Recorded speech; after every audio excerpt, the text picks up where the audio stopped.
Welcome, everybody, to another episode of Strife's Sanctum podcast. My name is Citizen Strife, and this week I'm talking about a game that I'm going to debut on my main channel in a couple of days of recording, and that being Apollo Justice Ace Attorney. And this is following up. I do this at least once a year going forward, probably, because I already talked at length about the other three Phoenix Wright games, and this was the first one to feature a new main character who really didn't feel all that much different from Phoenix Wright, let's be honest.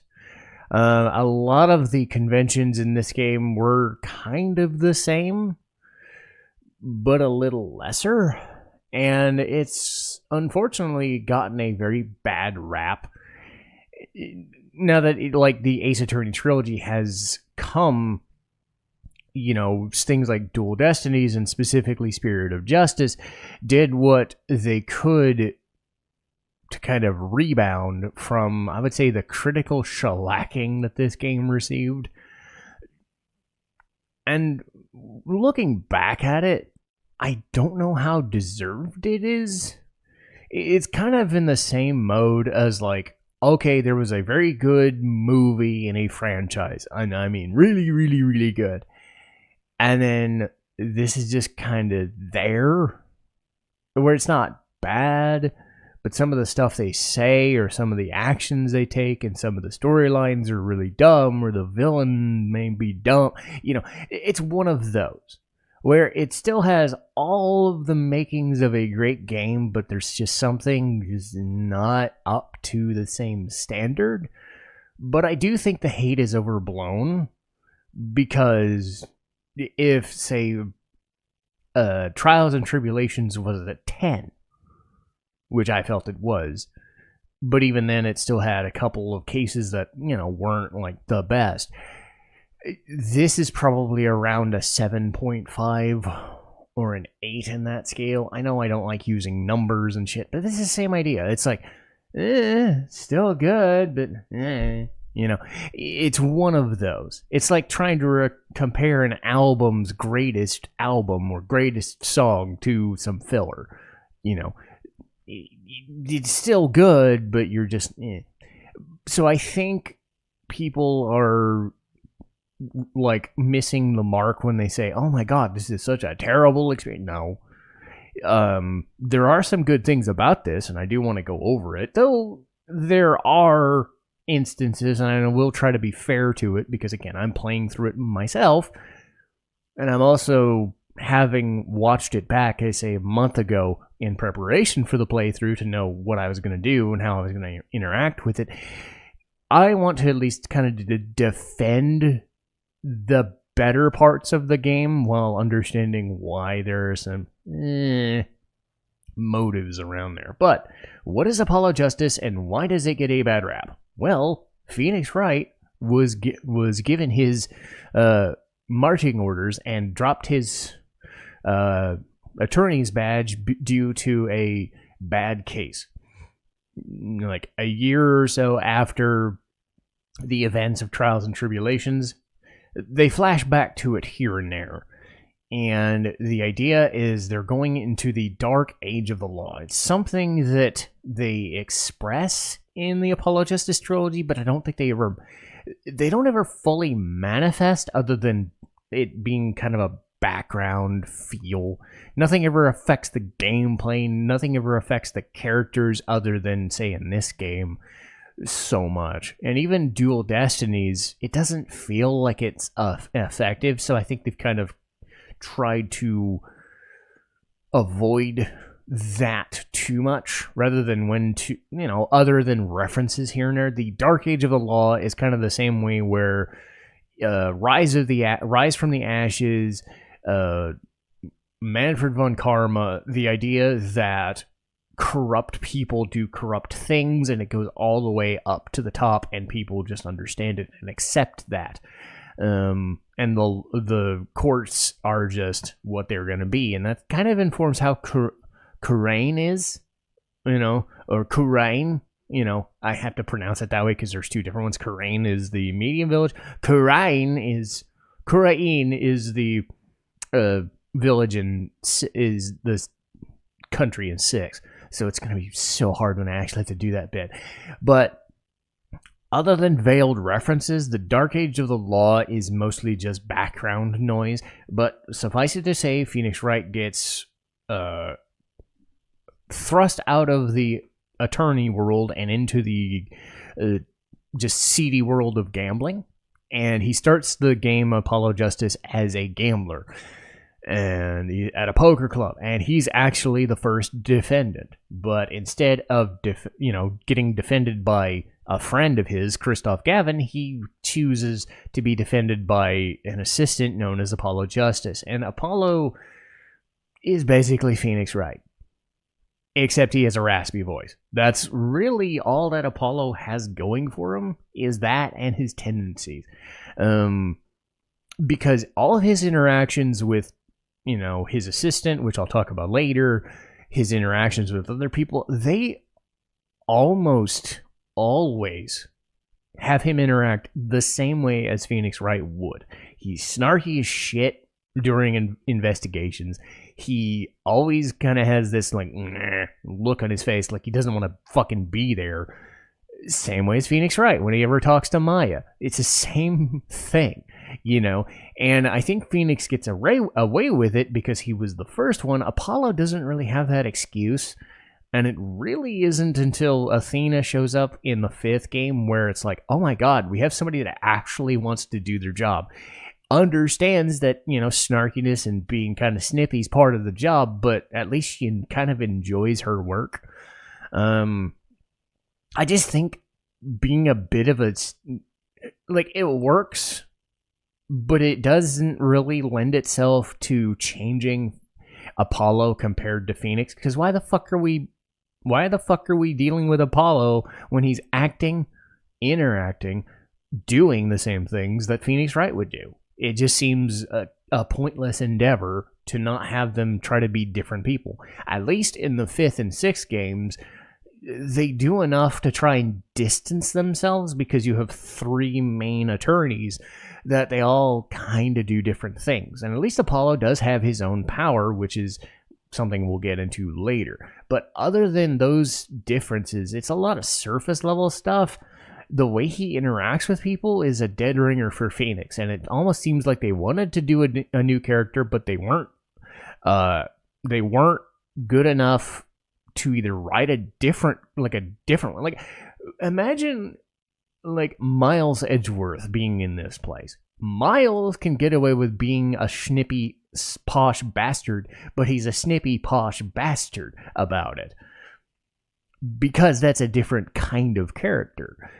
Apollo doesn't have that background. His background is, I'm a lawyer. I'm a new lawyer. I do stuff. I have this cords of steel thing. It's just kind of So that's probably one of the reasons that Apollo gets kind of on, is because of that. Other is his backstory, which I'll get into. So I'm going to be bouncing around from game to game here, trying to explain Apollo Justice as best I can. But suffice it to say, he's Phoenix Wright because they don't want to use Phoenix Wright. They tried to do something different and it didn't really work. So they just brought Phoenix back later. Because who knew? The franchise is known as Ace Attorney, but you kind of need the main character because he's only 30 or 35. That's not that old. I know that because I'm 39 now. But he is framed for murder in the first case, Turnabout Trump. And Turnabout Trump is interesting because it does the job of the filler intro case, where you don't go to the thing, you don't investigate the thing. You are just given all of the backstory of why Phoenix is there, who he met with, why he met with him. He has a freaking daughter of all things, though they also explain that, and it becomes kind of the main crux of this game. Is not even Apollo, it's Trucy. And thank God, because there's not much to Apollo, honestly. But we'll get to Trucy in a minute. But Phoenix gets off the hook, and it turns out that Christoph Gavin is the one who actually committed the murder. And speaking of posh bastards, so Phoenix knew that was gonna happen and pulled that crap off on him anyway, just to get him into that courtroom. And it was kind of a tete-a-tete of there, and Phoenix is way smarter than he's given credit for half the time,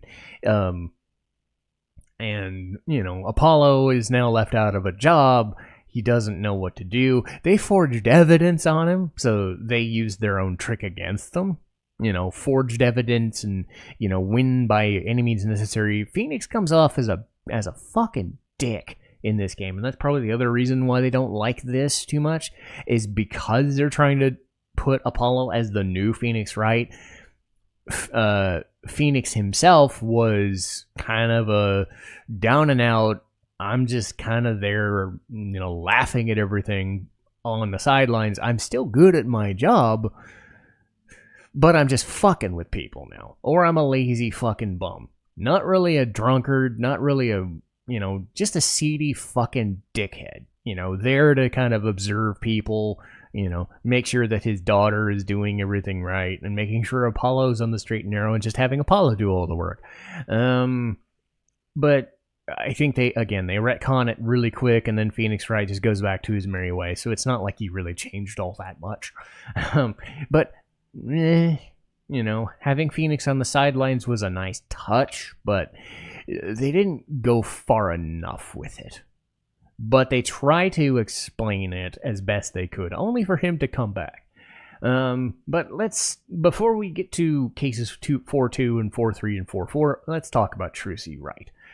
Trucy Wright is the main character of this game, whether Apollo Justice has his name in the fucking game or not. This entire narrative runs around Trucy taking the Maya Fey role, where she's the assistant.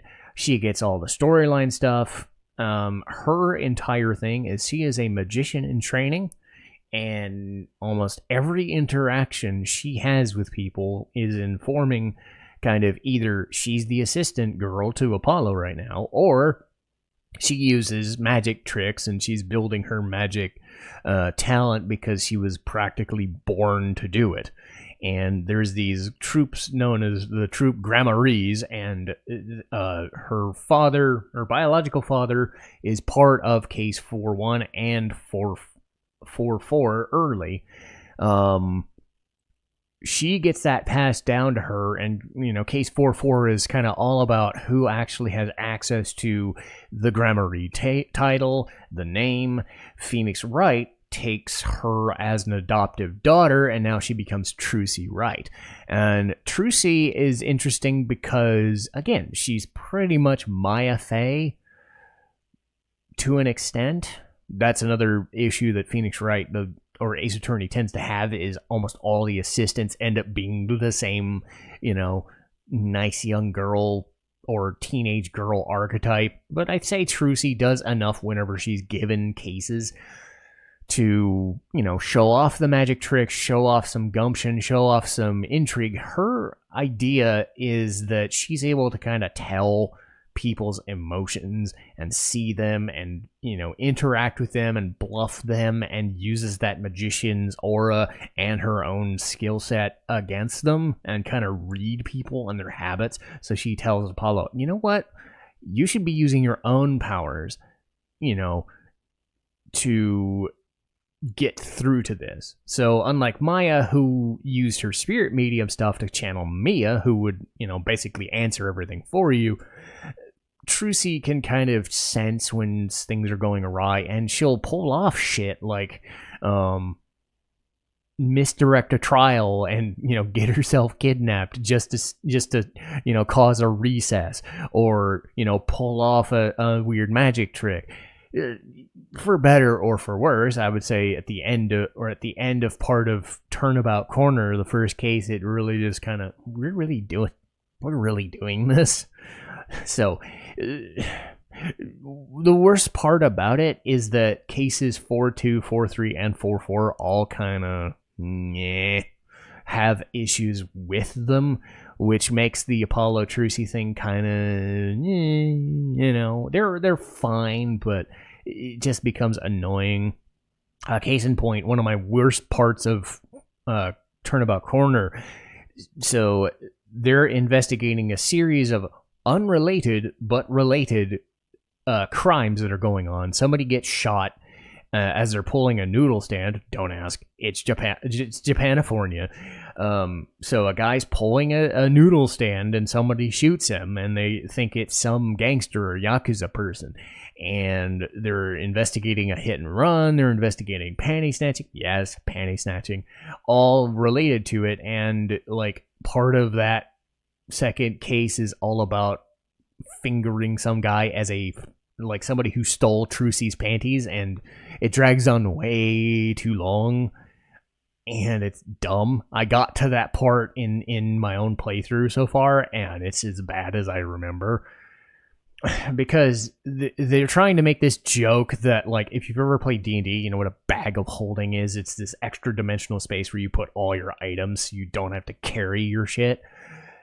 Essentially, Trucy's magic trick is she can pull anything out of her magic bloomers, her magic panties, as a magic trick. I mean, that's what people do. Pull stuff out of a top hat, you pull stuff out of panties. I get it. It's meant to be a joke. It's meant to be funny. But, like, it's veering into just uncomfortable territory we don't really need to go into. And I think they thought the magic panty thing would be funnier than it actually was in execution, because this game is slow. Phoenix Wright games are visual novels. They're slow, and the longer you spend talking to stupid witnesses or stupid culprits, or you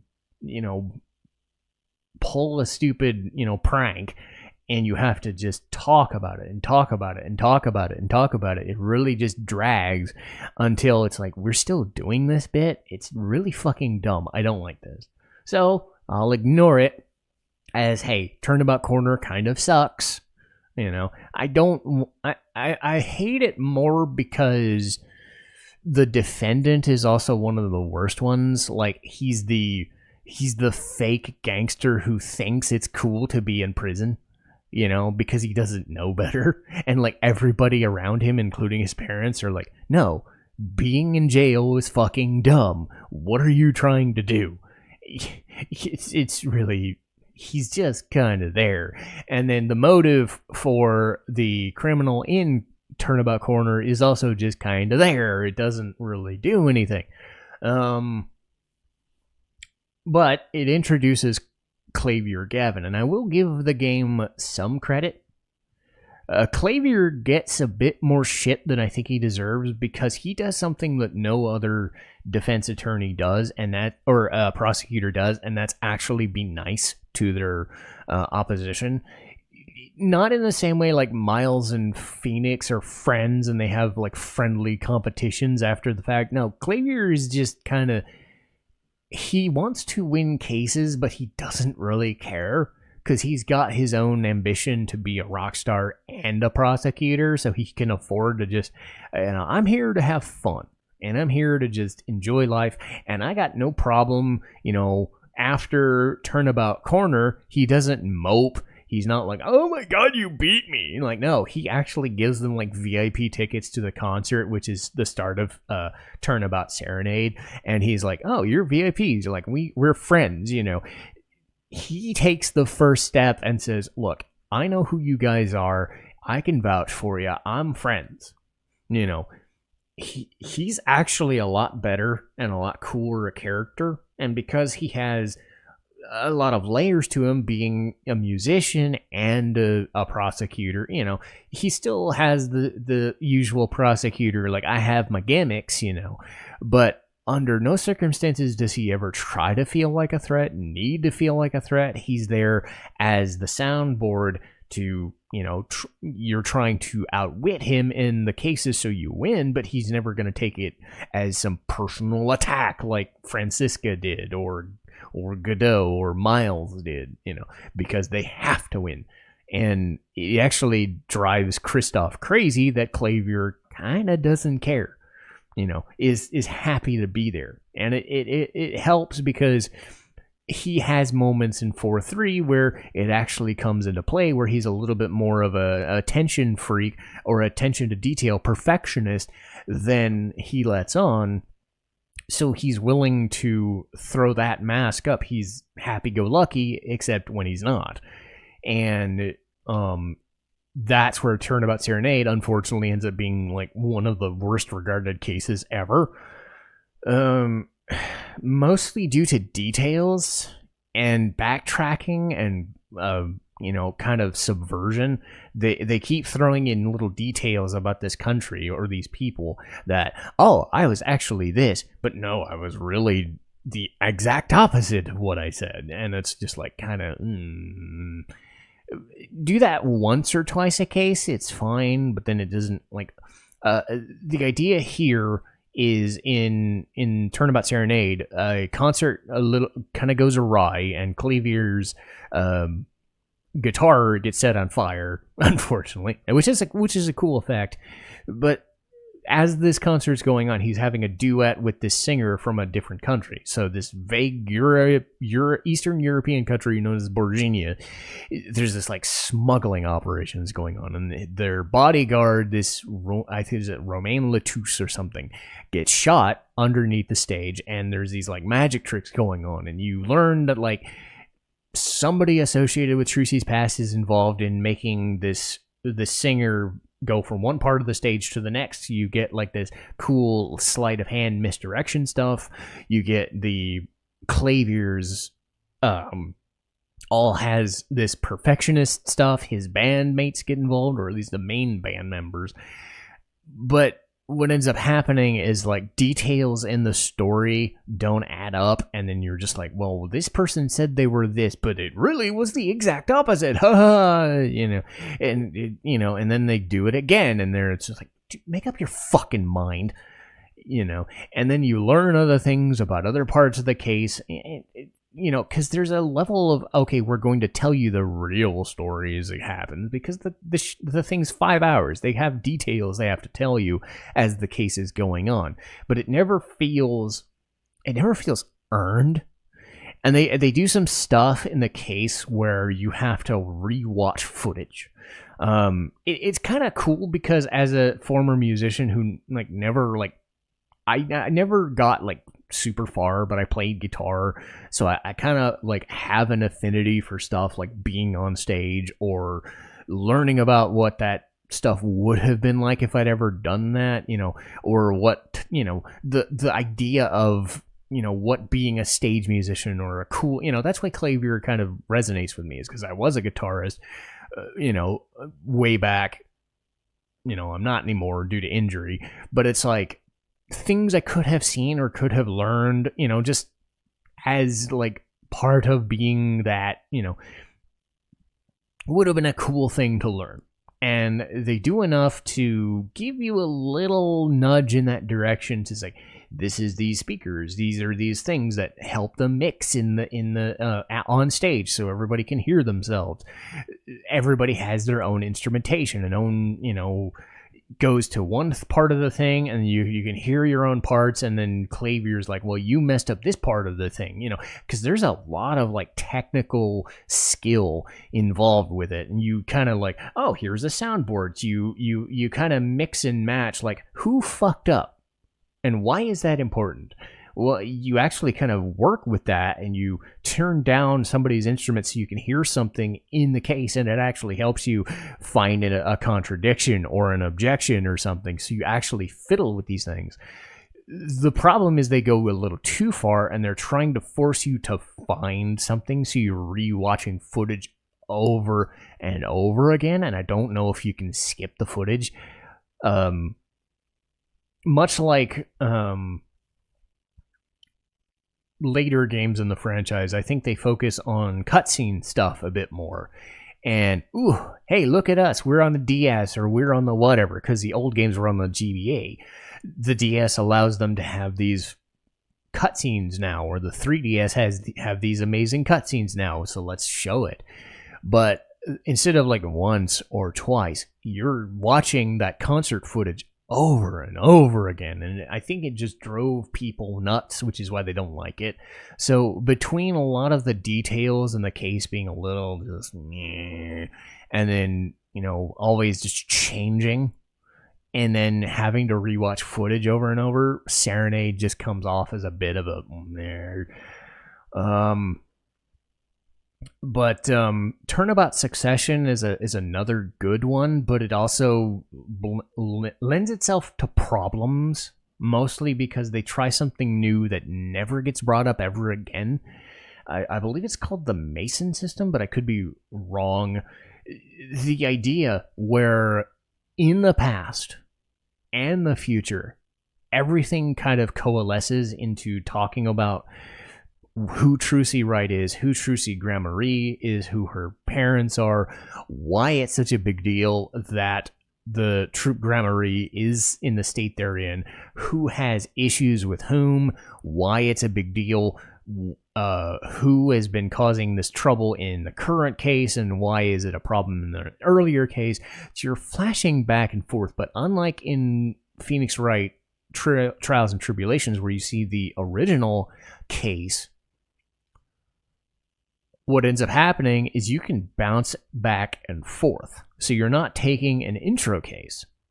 You're doing the intro case and the current one at the same time before you get back and reconvene on another one, because they're trying to come up with a new system to figure out who's guilty of whatever. And they introduce it, and they don't do anything with it in any other game after the fact, unless, say, like Great Ace Attorney did.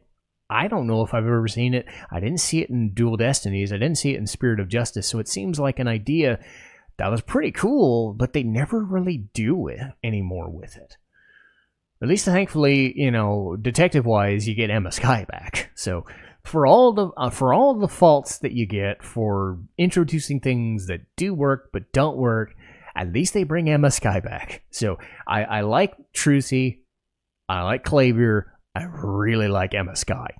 I liked her a lot in Rise from the Ashes. I really like her in games 4 and 6. They change it up for some reason in 5 because they have another story they want to tell, so Emma's not there. But in this game specifically, she comes back from Europe having trained to be the forensics expert that she is. And, she's a high schooler. She's learning to be a forensics expert for the police, but she gets stuck as a plain detective. And she's pissed. I've said before in like Xenosaga 1 where I always kind of like characters that have that like edge of, I'm just a normal person trying to live their life and do their job, like a Shion Uzuki or something. Emma Skye fits this role perfectly. She's always on a crime scene kind of like jaw-jacking with frickin' Clavier as this glamorous fop. She's sitting there getting stressed out, so she's eating these like chocolate snackoos, and you hear her just munching on them, and the game makes this munching sound effect every time she's there, and you just kind of like, well, she's here. And then you have to kind of break down her guard a little bit because she's like, you're kids. What are you doing here? You're stupid. And then she realizes that Apollo and Trucy are related to Phoenix, and she changes her tune. And then as soon as you give her some like sciencey equipment, she's like, oh my God, I love you guys. Let me do this. So she's basically an older version of her character from before with that added tinge of, I don't want to be here. I want to be doing my sciencey stuff, so let me do my sciencey stuff. I love my sciencey stuff. So she gets like the best of, I'm annoyed to no end about my lot in life, but she gets the added effort of, hey, you're showing me the things I really want to do. I'm excited, so let me help you out. So you don't have Emma as a complete, rainy day bitch. You have her as, I'm really happy to be here some of the time, but she's also, a friend, and it helps in 6 as well because of the Phoenix Wright thing. The franchise has always been good about sticking to continuity most of the time, at least with character interactions.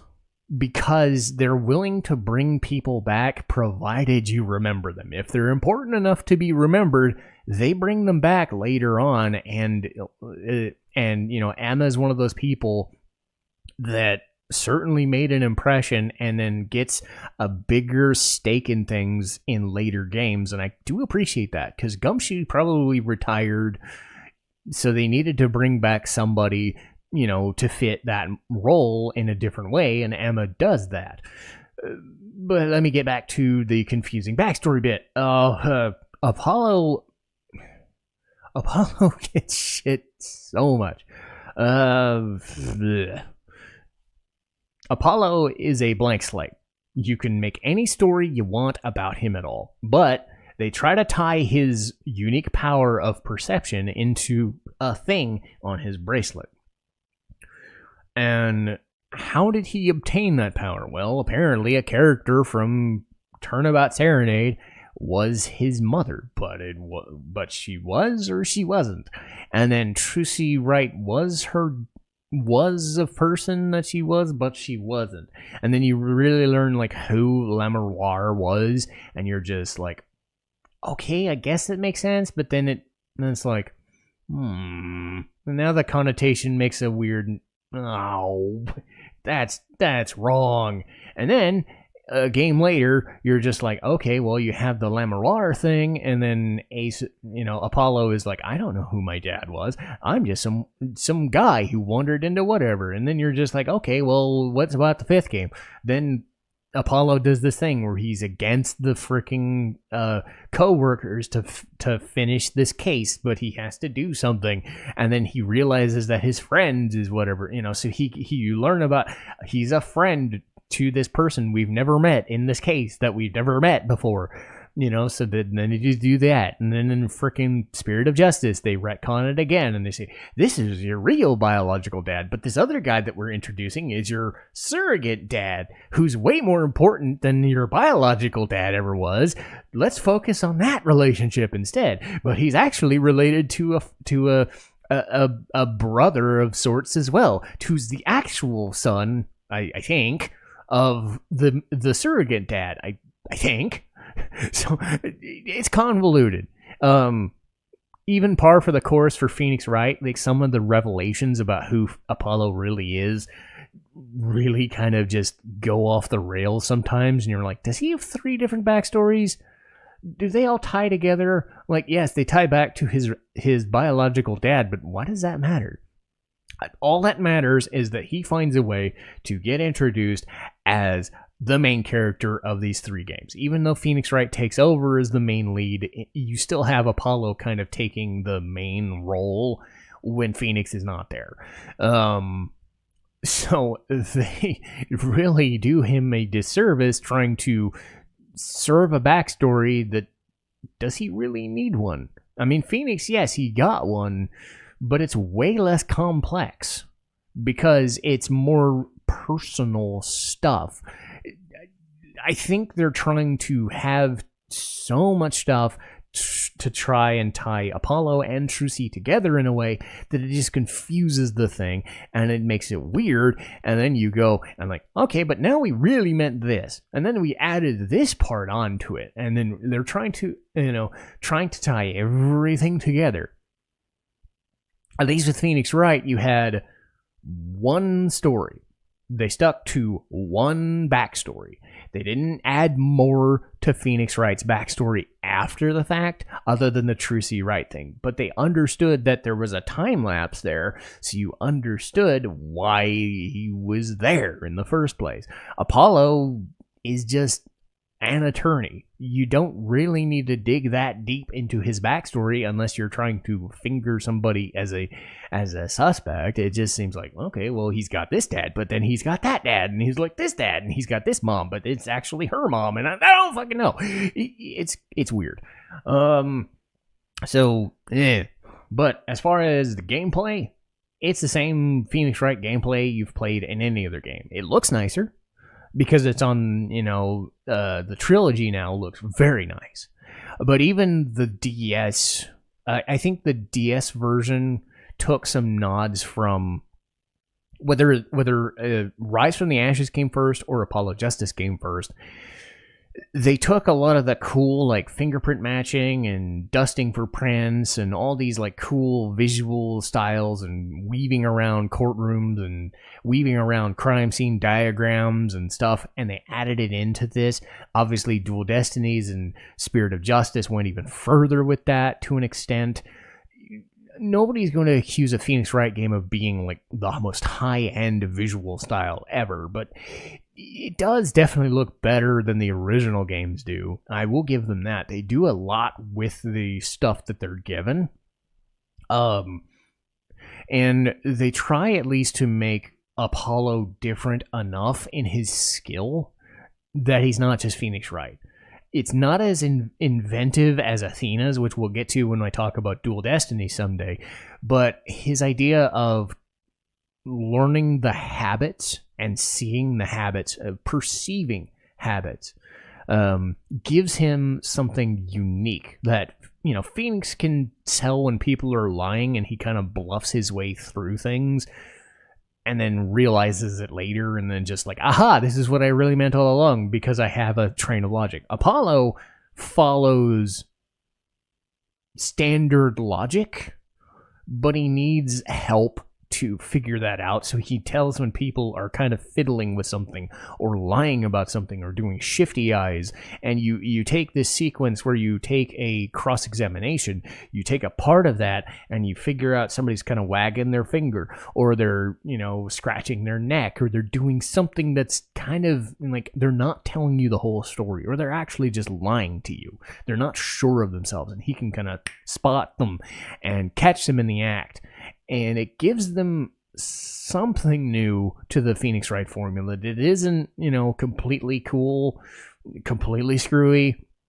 What I do enjoy is how games 5 and 6 add all of them. You get Phoenix Wright gets the Magatama stuff, the Cyclops stuff, and he bluffs his way through everything. Bluffing is just narrative stuff. But Apollo gets the perception mechanic. Athena gets the mood matrix, and everybody gets their own kind of unique thing that adds to the gameplay without it feeling like they're getting away from the original concept. So, I mean, if you liked the original Phoenix Wright games, there's no reason not to like how this game presents itself. It's more just narrative issues. I'm trying to think if I mentioned anything else. Actually, yeah. A lot of the stuff I have negative issues with, I've already kind of talked about. The plots after the first case get kind of convoluted in their story, and it messes with things. Apollo constantly changing his backstory from game to game is just a frustration. The entire Wesley Stickler and the Walkie Kataki, like their entire characters are just annoying to me, and I hate them. And then you just do stuff with Lamoroir and it just doesn't work. You're trying to make her out to be this important character, and they do. The case just kind of, and really messing around with Phoenix Wright when you didn't have a reason to mess with him in the first place, when you just end up bringing him back in the game later, and then yes, it's named Apollo Justice Trilogy. Games 4 and 6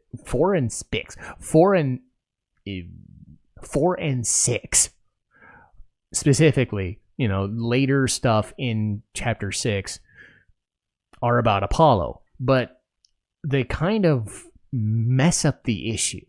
They screw up two different characters to try and bring Phoenix back to where he was.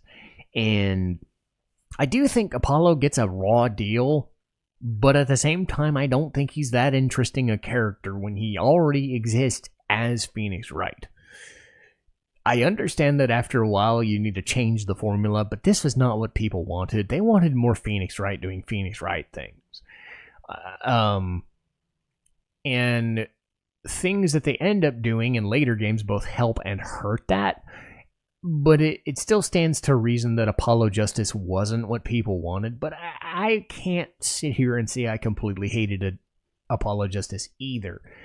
it's more devils in the details kinds of things, and it's just lesser Phoenix Wright material, so it gets a bad rap because it's just some meh cases all across the board, with some of the weaker shit dragging it down really badly.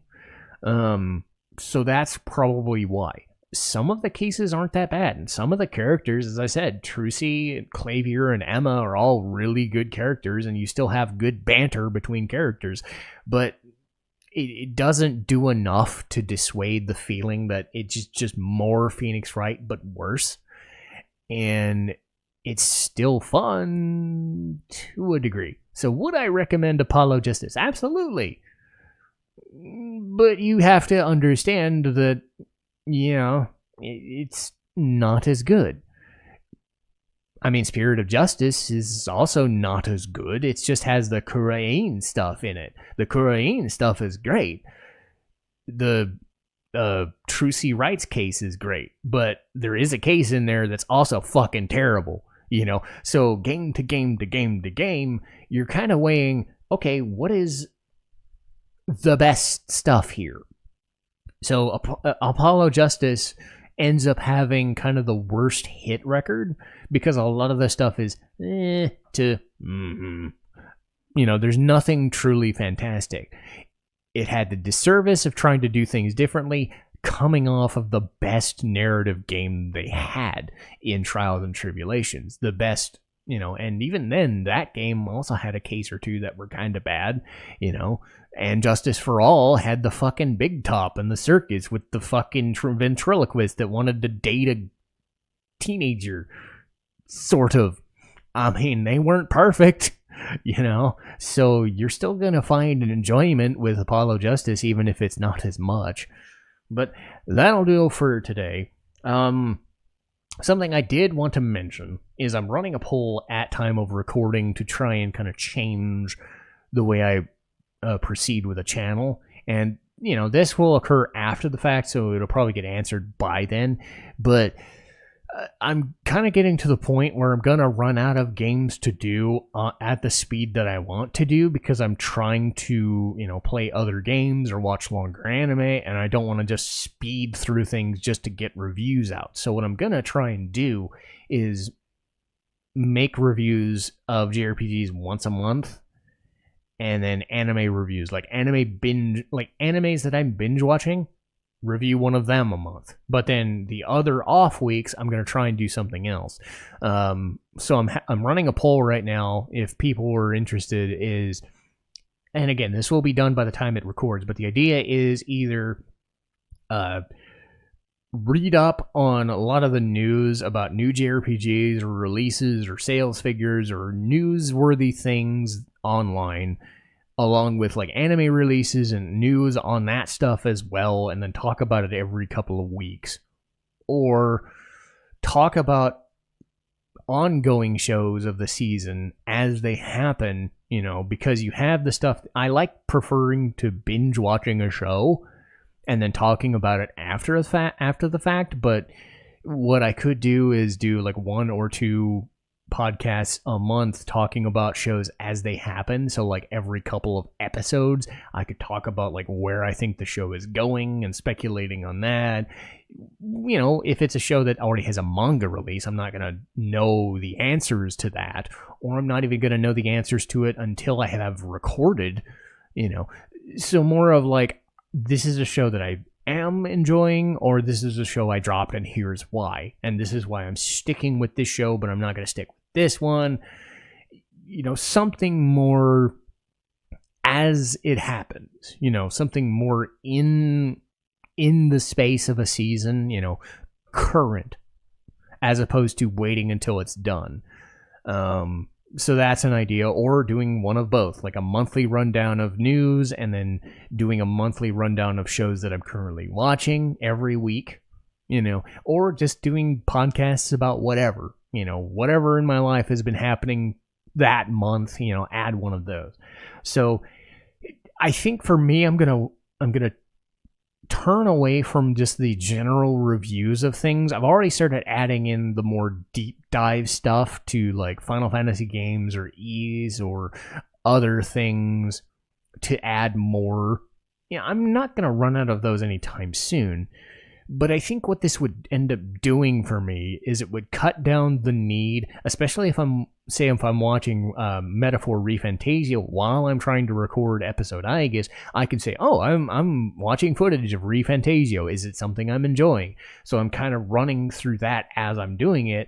So like I can talk about my progress in it and say, okay, I'm seeing new archetypes being done, or I'm seeing new music that I really enjoyed and learning all this. And this is definitely going to be something I want to play for the channel, or this anime show I dropped because it was dumb, or this anime show was really great and I think it's going to be a 9 and then it's going to end up being like an 8 or a 7, like To Your Eternity was, something like that, Or if an episode or a character, like really speaks to me, why would that character speak to me? Something more current, in the moment, as things happen, per month, just to give me something different to do, so that like I'm not always reviewing things, because there's gonna be a point, maybe very, very, very long in the future, where I'm gonna run out of stuff to review.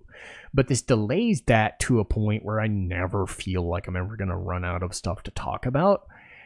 And then like it just gives something else to the channel, to the podcasts that I do. So we'll see if people are interested in that, if they vote for it. If they don't, then I'll probably decide, I'll do the anime reviews twice a week as weeklies and, go with that, or I'll do the news roundup or something, something to kill the time.